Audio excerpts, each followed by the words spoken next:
Arroba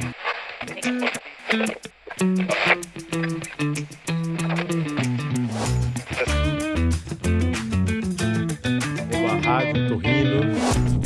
Dreninho nos ouvidos. É hoje o episódio na Rádio Otorrino da Sogote. É a Sogote, que é a Associação Gaúcha dos Otorrinos, né? Que representa os otorrinos, que promove ações como essa que a gente está tendo hoje aqui para bater um papo de assuntos de otorrino, assuntos do dia a dia das pessoas. Então aqui não tem picaretagem não, aqui a gente vai falar do que é cientificamente embasado. Por isso que a gente tem só especialistas aqui, com título de especialista, pessoas com formação. Então a gente vai falar hoje, pessoal, dos famosos dreninhos dos ouvidos. E para isso a gente trouxe uma otologista, a doutora Daniela Preto, para a gente trocar uma ideia do que são esses dreninhos que os médicos estão falando, que a mãe do coleguinha lá disse que colocou um dreninho no ouvido, teve que fazer uma cirurgia.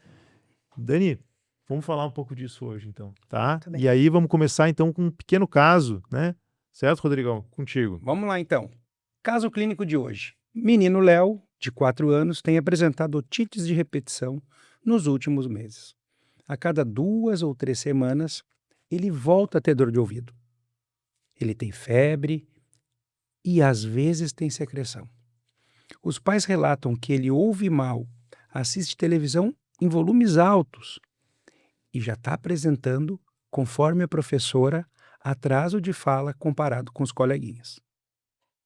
Após uma nova avaliação com o otorrino, então, foi indicado um procedimento de timpanotomia para colocação de tubos de ventilação.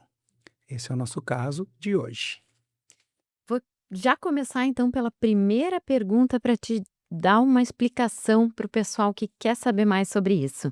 O que exatamente é esse procedimento que é conhecido como dreno de ouvido, mas nós chamamos de timpanotomia para colocação de tubo de ventilação? Muito bem, olá a todos, é um prazer estar aqui com vocês e falando de um tema que é o nosso dia a dia. Essa imagem eu costumo usar bastante no consultório para mostrar para os pais, né, para as famílias, o que é esse procedimento, que é talvez o procedimento mais comum, cirúrgico realizado na otorrinolaringologia, né. As otites são doenças extremamente frequentes na infância, também ocorrem em adultos, mas na infância são mais comuns. E o dreno, o tubo de ventilação ou dreno otológico, ele vai cumprir basicamente 2 papéis que a gente está vendo aqui nessa imagem, ele inserido na membrana do tímpano.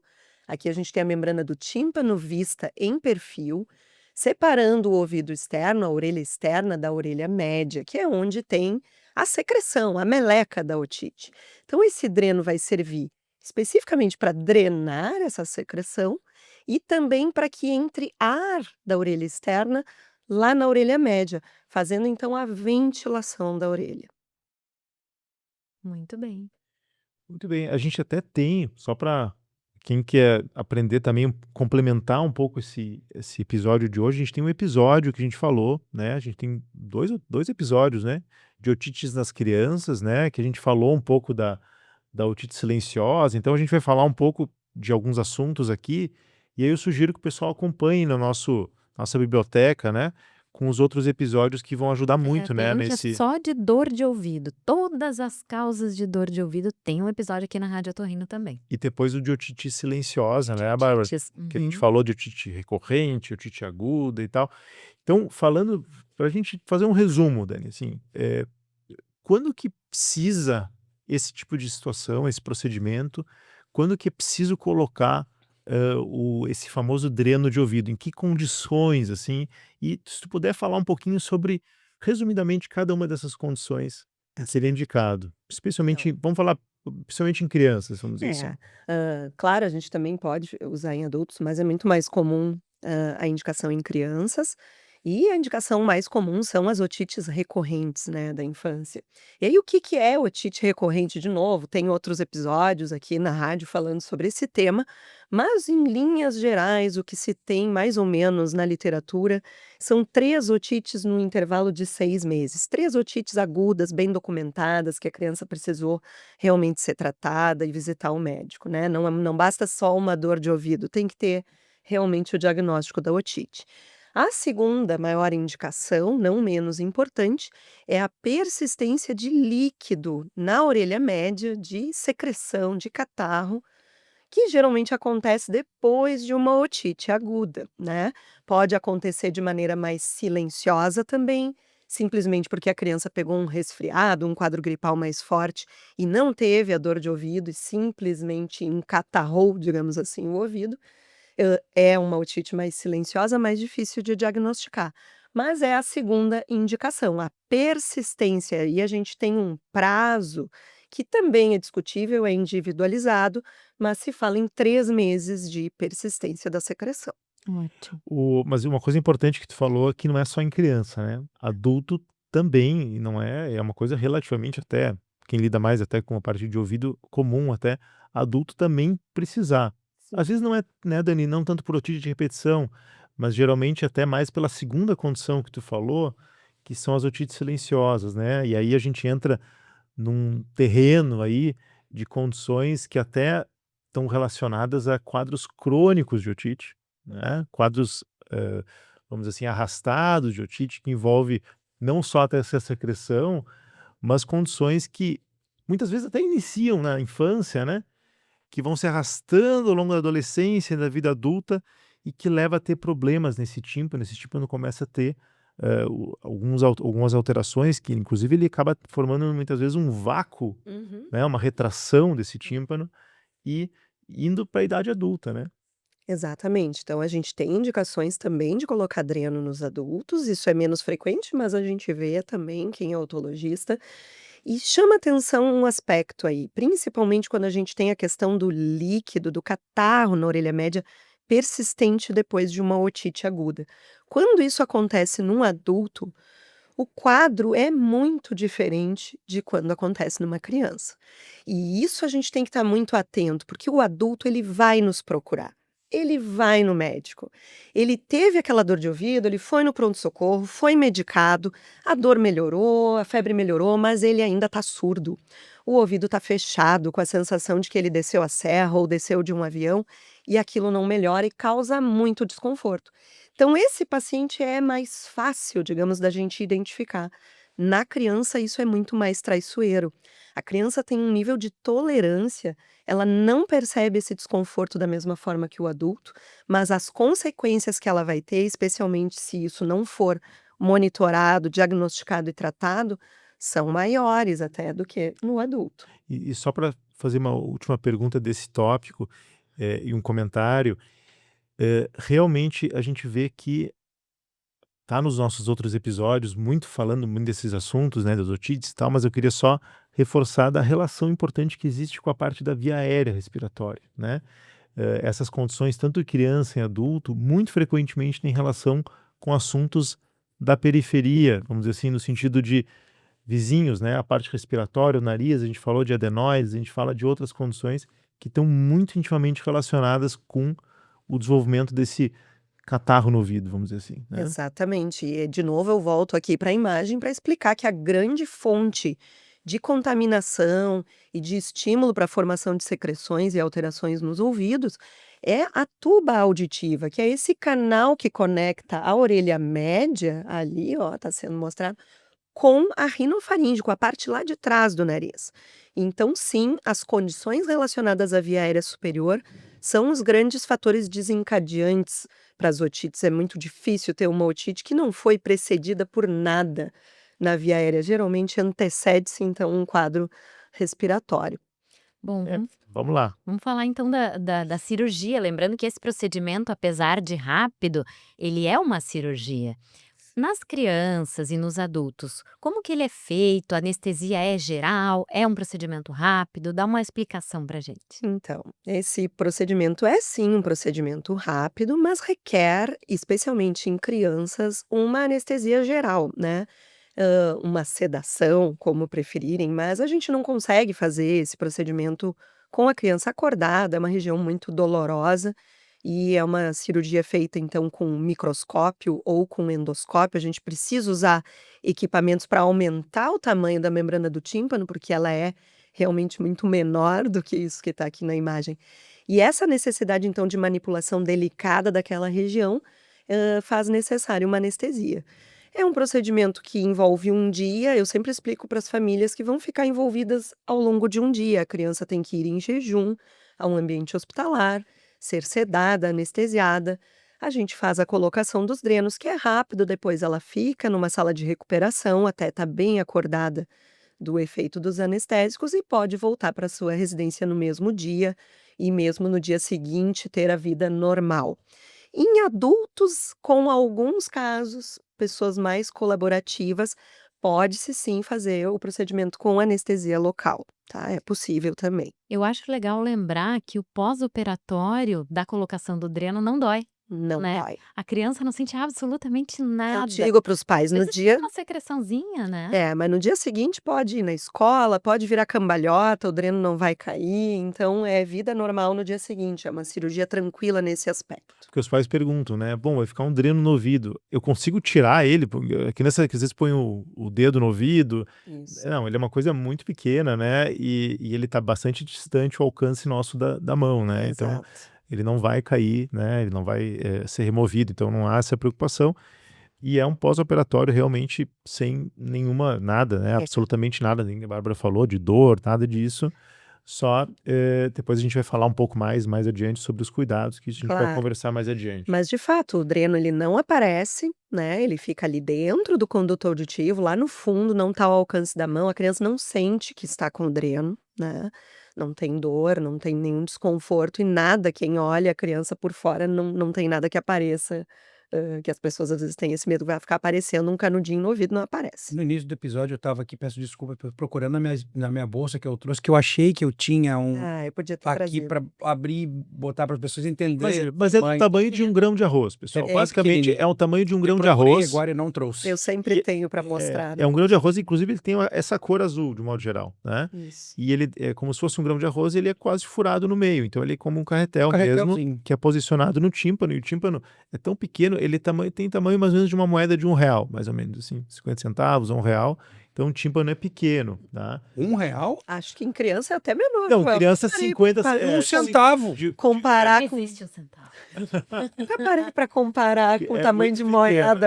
É Porra. pequenininho, é pequenininho. Então assim, Bom, o ponto que Vou usar algum medidor para fazer É. ali essa comparação. o ponto é que não tem como chegar, né? Não tem Não. como pegar lá, é profundo, então realmente é muito pequeno, né? olha só, vamos voltar para o caso da criança.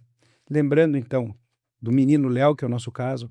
O que acontece, então, nas crianças, se um tratamento não for feito relacionado a essas otites de repetição, aos nossos tubos de ventilação? Então vamos lá. Primeiro, claro, a gente tem que tratar os episódios agudos de otite, né? Então, a criança está com dor de ouvido, está com febre, ela precisa ser atendida em regime de urgência e avaliada para ver a necessidade ou não de antibiótico terapia, que é uma outra discussão que acho que já foi conversado também em outros capítulos.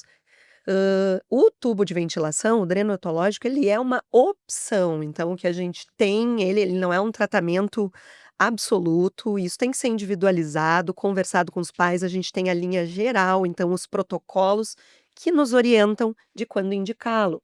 Mas ele é uma opção de tratamento que tem um excelente resultado. Se nós não fizermos nada, né, observarmos apenas essa criança, sim, ela pode ter resolução espontânea do quadro. Pode, né?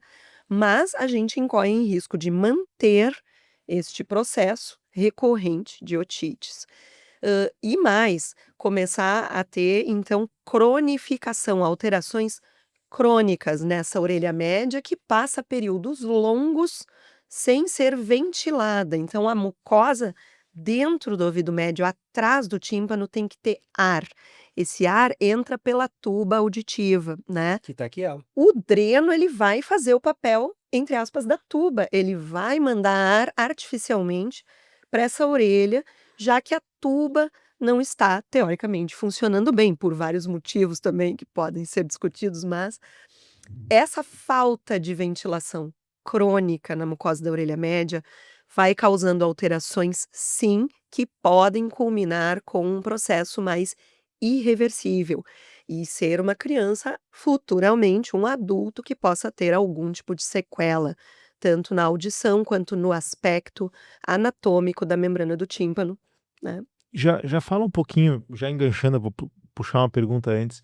Tu falou da audição, das repercussões na audição, né? Que repercussões essas na audição podem ser relevantes, falando numa criança que está em desenvolvimento, que está aprendendo a linguagem? Então, fala um pouco para nós do impacto disso em não ser feito, né, no desenvolvimento da criança, né, na evolução da criança. Eu sempre converso muito com as famílias sobre isso, que a gente obviamente, aquela criança está com otite recorrente, a grande ansiedade da família é livrar a criança dos antibióticos, né, que uma vez por mês está tomando antibiótico. Mas eu sempre coloco esse outro aspecto que para nós acaba sendo o mais significativo, que é o impacto na audição das crianças. Então, as perdas de audição que ocorrem nas otites médias, tanto agudas quanto com a presença do líquido, com aquela otite secretora pós-otite aguda, quando o líquido fica ali na orelha média, a princípio são perdas auditivas reversíveis. Então, temporariamente, durante o episódio de otite aguda, toda criança fica com perda auditiva e a criança não se queixa disso. Diferente do adulto, que no dia seguinte que o antibiótico fez efeito, aliviou a dor, ele já começa a reclamar que está surdo, né? E a criança não tem isso. Então, temporariamente vai haver perda auditiva durante a otite aguda.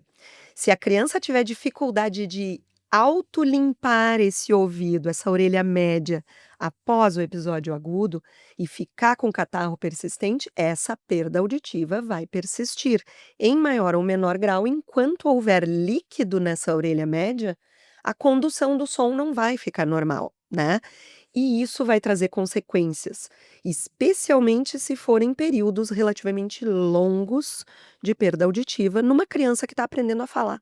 Eu já vi muito caso de criança até um pouco maiorzinha, que a professora relatou para os pais: olha, ele está sempre distraído, não está conseguindo aprender, está falando enrolado. Acende o alerta na professora ou nos pais, e aí tudo que a criança precisava era colocar um dreno no ouvido. E isso é um aspecto importante, tem se falado muito, então, em transtornos de desenvolvimento de linguagem e de neurodesenvolvimento. Se fala muito hoje em autismo, espectro autista, atrasos de fala variados. E a gente vê, às vezes, crianças sendo investigadas para aspectos neuropsíquicos, sem terem feito uma avaliação audiológica, uma avaliação da audição. E isso é fundamental, é algo relativamente simples de se resolver e que pode explicar a criança com um déficit de atenção, por A exemplo, gente falou até um muito adulto. disso no episódio com a doutora Berenice sobre atraso de fala. Exatamente. Essa é uma mensagem importante, né, pessoal? Assim, a criança com alterações de desenvolvimento, ela tem que obrigatoriamente passar com o médico otorrinolaringologista, né? Frequentemente a gente pode encontrar situações dessa facilmente resolvíveis, né? Então, não há por que não fazer essa investigação. E, por favor, pessoal, de novo, acompanhem nossos episódios. A gente fala muito sobre esse assunto em muito mais detalhe, para vocês entenderem o impacto disso na vida das crianças. Eu posso fazer um alerta aqui, que não é desmerecer ninguém. Fonoterapia sem investigação auditiva, para mim não tem cabimento. É que o diagnóstico ele tem que vir antes do tratamento, da terapia. Pois Então, então, todo tipo de terapia, a gente precisa antes precisa ter um diagnóstico e isso é a função do médico, né? Isso aí, voltando para o nosso tubinho de ventilação, para o famoso dreninho. Foi lá no otorrino, verificou que precisava fazer o procedimento, colocou o dreninho. O que vai acontecer com esse dreninho? Ele vai cair sozinho? Quanto tempo leva? Às vezes precisa tirar? Conta pra nós. Então, de maneira geral, o dreninho cai sozinho. Então, não precisa fazer nenhum tipo de procedimento para remover, salvo exceções.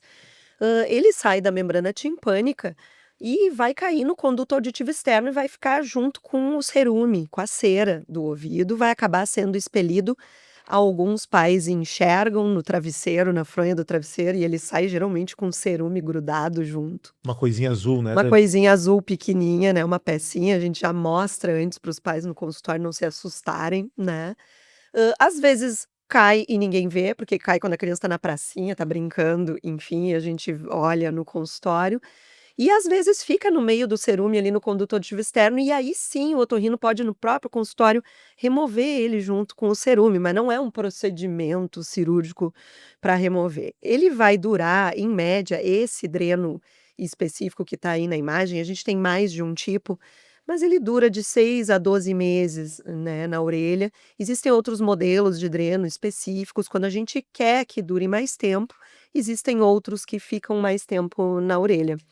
E a natureza é tão incrível, né, que a grande maior parte dos casos, depois que o dreno cai, o tímpano se fecha automaticamente. Exato. O mecanismo, na verdade, do dreno cair é que o dreno é um corpo estranho, o tímpano vai começar a cicatrizar por trás do dreno e vai acabar, quando ele cicatriza totalmente, o dreno sai. E isso acontece em 99,9% das vezes, né? Mas existe também a possibilidade de eventualmente ficar uma perfuração no local onde estava o dreno Sim. e precisar um acompanhamento depois, né? Sim. Não é um problema, isso se corrige também, se for o caso. E também pode, né, Dani, uma coisa importante, ter situações em que se necessita colocar frequentemente, mais de uma vez numa mesma criança, o dreno por uma situação que a gente vai chamar de uma cronificação, um processo crônico, né, Exato. de uma otite e que vai precisar recolocar isso depois. Mas agora eu quero entrar numa polêmica aqui, o momento da polêmica aqui, tá? Sempre tem um momento de Isso polêmica. é polêmica, deixa eu falar um caso de consultório que é bom. Um pai entrou em contato, ele tá coçando muito o ouvido, caiu o dreninho. Será que o senhor pode tirar? Eu olhei com a lanterna do celular, dá pra ver que ele tá ali. Tá, vou arrumar o horário, vem. Chegou no consultório, eu comecei a rir. Pai, o que foi, Rodrigo? Calma. Segura o gurizinho, tava muito agitado, segura. Tirei, não era o tubinho que ele tava coçando, o tubinho já tinha caído de certa hora, era a ponta de um lápis azul. Olha aí, ó. Ele tava incomodando com o que ele já tinha enfiado ali, não era mais o tubinho. O lápis azul, Era o lápis em azul. homenagem ao dreno já. O pai achava que era o tubinho azul. Olha aí. Caso de consultório. Caso de consultório. Mas então vamos para nossa polêmica aí, né? Eu sempre gosto de polêmica aqui, polemizar, porque a gente vai ter uma situação agora que os pais vão te perguntar assim: bom, doutora, vou botar o dreno. Meu filho, estamos chegando no verão aí, né? Agora estamos entrando em novembro, vai chegar o verão. O direito falaste que o dreno vai durar 6 meses a 1 ano. Ele gosta de ir para a piscina. Ele gosta de tomar banho. E agora? Ele gosta de ir para natação, doutora. E aí eu sei que, claro, isso é uma conduta muito controversa. Sim. Isso varia entre os colegas, inclusive o que recomendam. E até é uma pergunta difícil que eu estou fazendo e por isso que eu coloquei como polêmica e que talvez não tenha uma resposta certa ou errada. Mas eu queria te ouvir. Então. O que se faz para cuidar?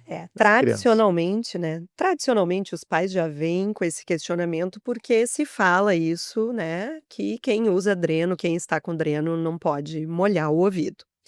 E bem, antes a Bárbara perguntou sobre cuidados pós-operatórios que a gente ia falar, né? Na verdade, esse seria o único cuidado pós-operatório necessário e que não é só no pós-operatório, teoricamente, é ao longo de todos os meses em que o dreno está na membrana timpânica.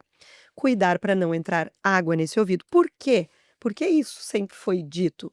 Porque a gente está também, além de ventilando a orelha, que é o que a gente quer e que é extremamente necessário, a gente está também abrindo uma teórica segunda porta de entrada para germes na orelha média. Tradicionalmente, eles só conseguem entrar pela tuba, mas a gente está abrindo ali um buraquinho de 1 milímetro, 2 milímetros que pode. E a água pode ser um meio para carregar, né, esses germes. Voltando à polêmica, então, a resposta é: há controvérsias. A gente sabe que... Fala o que tu Então, orientas. tradicionalmente, a orientação sempre foi usar algum tipo de proteção, né? Na hora do banho em casa poderia ser um algodãozinho vaselinado ou com óleo Johnson. Para a piscina, comprar tampões, que tem vários tipos no mercado, dá para fazer tampão sob medida. Até que começaram a sair estudos, óbvio, porque isso é o grande inconveniente É o de estar dilema, com né? dreno. Um dilema. Então começaram a fazer estudos se realmente fazia diferença, porque se infectar, se entrar uma bactéria lá, a criança vai ter o que a gente chama de otorreia. A secreção, ao invés de ficar presa lá dentro do tímpano, ela vai drenar, o dreno vai drenar, ele vai fazer a sua função e vai sair secreção aqui fora pela orelha. A gente vai ter que manejar isso, muitas vezes com antibióticos tópicos, a gente já consegue manejar com limpeza no consultório, também não é nenhum fim do mundo se isso acontecer. E esses estudos mostraram que aparentemente não faz diferença estatisticamente cuidar para não molhar ou não. As crianças que cuidam para não entrar água no ouvido, elas também vão ter alguns episódios de otorreia, dependendo das suas predisposições, e especificamente quando tem infecções de vias aéreas, né, que vai encatarrar tudo, vai encatarrar o ouvido, e ao invés dela ter uma dor de ouvido com febre, ela vai ter só a otorreia. Então, eu ainda digo para os pais que ainda é uma vantagem, melhor a secreção para fora do que ficar presa lá dentro, mesmo naqueles casos que a gente tem de otorreia pós-dreno, que é um outro assunto chato que tem crianças que têm, né. Mas Eu individualizo. tu individualiza. Eu particularmente oriento. Eu prefiro pecar pelo excesso e tomar cuidado, mas sem isso virar uma neurose. Daqui a pouco, se virou Perfeito, Dani. um inferno em casa, Excelente. cuidar, ok, a gente não vai morrer. Porque também uma outra questão que os pais perguntam assim, tá, na natação eu entendi que bom a gente cuidar, né, a gente, né, ter uma precaução, Mas usar o pode fazer tampão, natação, bota tampão. põe o tampão, Dá pra vai, ir. e se tiver uma otorreia, que é a secreção sair pelo ouvido, não é o fim do mundo, só tem que ir no otorrino, limpar o ouvido e usar gotinhas. Mas, de um modo geral, no banho, no chuveiro comum, você orienta as crianças a usar o tampão, porque também é uma dúvida. É. E aí, claro que é uma situação melhor até, porque comparativamente, obviamente, natação, atividade aquática, o banho é uma situação que tem uma proteção até mais fácil, assim, é mais fácil de cuidar até. Sim. Mas você manda colocar o tampão também no banho, no chuveiro? Eu peço. Eu não sei se as famílias vão me obedecer sempre, mas eu prefiro orientar a pecar pelo excesso. É que a teoria diz o seguinte: para você conseguir introduzir água contaminada com germes lá na orelha média, teria que mergulhar. Fome. Teria que mergulhar na piscina, tem que ter uma certa pressão para conseguir vencer aquele buraquinho que é tão pequeno. Mas aí a gente também para pensar que a umidade do conduto auditivo externo vai ter talvez uma proliferação bacteriana ali, e eu acabo preferindo orientar as famílias a cuidar. Eu faço o mesmo que você, vou dar minha opinião pessoal, eu faço cuidado extremo, É. tá? Porque paciência, vamos por um tempo ter um cuidado É extremo, depois temporário. isso vai melhorar. Claro, também, por exemplo, tem uma criança que tem um conduto auditivo muito largo. Essa criança tem mais chance de essa água entrar e causar problemas. Mas, de modo geral, a criança tem um canal auditivo bem estreito, né? Então é difícil. Lá no chuveiro, pingando água, não vai Extremamente entrar. difícil, né? É. Mas eu, de novo, da mesma forma, eu oriento a ter o cuidado absoluto, como em tudo, né? E depois a criança vai retomar a sua vida, vai seguir adiante. Mas é um cuidado que é necessário. Casos de consultório. Eu geralmente gosto de passar o que eu falo para não ser um segredo. Tu tá lá no meio do campo, tem uma estrada. Não tem um barulho, mas tem a estrada de terra. Tu olha para os lados antes de atravessar ou não? Olha, que esse é teu cuidado, mesmo que não tenha barulho de nada. Então tu vai tomar banho de chuveiro, tu vai ter contato com a água. Tu vai tomar banho de piscina, tu vai ter contato com a água. Por que não proteger o ouvido? Porque isso pode estragar uma. Porque- Porque isso pode, por incrível que É que- pareça, estragar uma viagem. Por exemplo, você vai viajar com a família, Vai num parque Faz uma otite faz lá. uma otite lá, até achar um médico, então, assim, é um transtorno e um desconforto para a criança, porque ela fica com aquele ouvido abafado, cheio de secreção, né? Vamos seguir? Vamos É seguir. isso aí. Dani, pode então ser realizada a cirurgia da adenoides junto com a colocação de tubos de ventilação? Pode sim, esse é um outro assunto extenso e muitas vezes polêmico também, né? De fazer ou não adenoidectomia junto. Tem algumas linhas aí de pensamento, alguns serviços que acham importante fazer, inclusive de rotina. Por quê? O que é a adenoide, né? A adenoide, ela tá na outra extremidade da tuba. Aqui Então, onde eu tô, aqui. Aqui. Ela vai estar lá no fundo do nariz, na parte bem de trás do nariz, onde a tuba auditiva desemboca e comunica com o ouvido. Então, sim, ela ali, ela obstrui a tuba, ela atrapalha a função da tuba, é uma das coisas que atrapalha a função tubária e que é comum em criança, né? E ela também, teoricamente, é um depósito de germes ali naquela região que podem subir para a nossa orelha média.